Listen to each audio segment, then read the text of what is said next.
شیخ عبدالواحد رحمۃ اللہ علیہ فرماتے ہیں کہ ایک بار میں نے اللہ تعالیٰ سے دعا کی کہ اے اللہ، تو جسے بھی جنت میں میرا ساتھی بنانا چاہتا ہے اس دنیا میں ہی مجھے اس سے ملا دے۔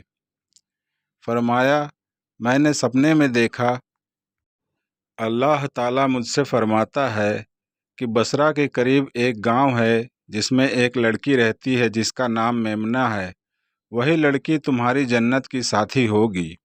لہٰذا صبح ہوئی تو میں اس گاؤں کی طرف چل دیا۔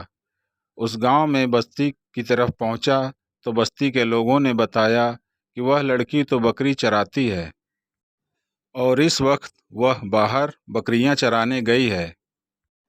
میں نے بستی سے باہر کی اور چلنا شروع کر دیا۔ جب میں بستی سے باہر پہنچا تو میں دیکھ کر حیران ہو گیا کہ ایک جگہ پر بکریاں چر رہی تھیں۔ وہ بکریاں ادھر ادھر بھاگ نہیں رہی تھیں اور ایک عورت پیڑ کے نیچے نماز پڑھ رہی تھی۔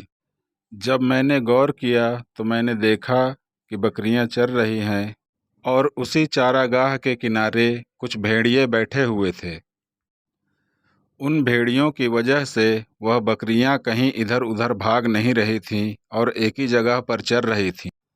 جب اس عورت نے سلام پھیرا اور مجھے دیکھا تو مجھ سے کہنے لگی، اے عبدالواحد، اللہ رب العزت نے ملاقات کی وعدہ گاہ تو جنت بنائی ہے، تو پھر تم اس دنیا میں کیسے آ گئے؟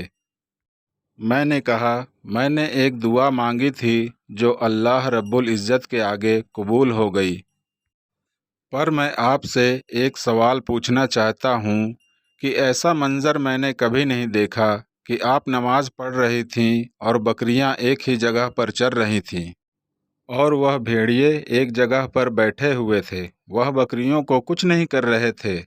مجھے یہ راز سمجھ میں نہیں آیا۔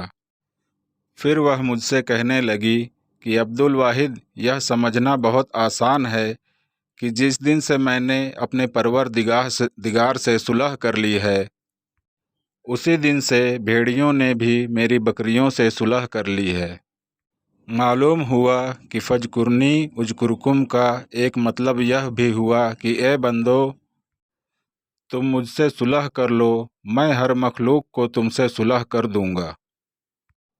اور اگر یہ کہانی پسند آئی ہو دوستو تو کہانی کو لائک کر دینا اور چینل کو سبسکرائب ضرور کر دینا۔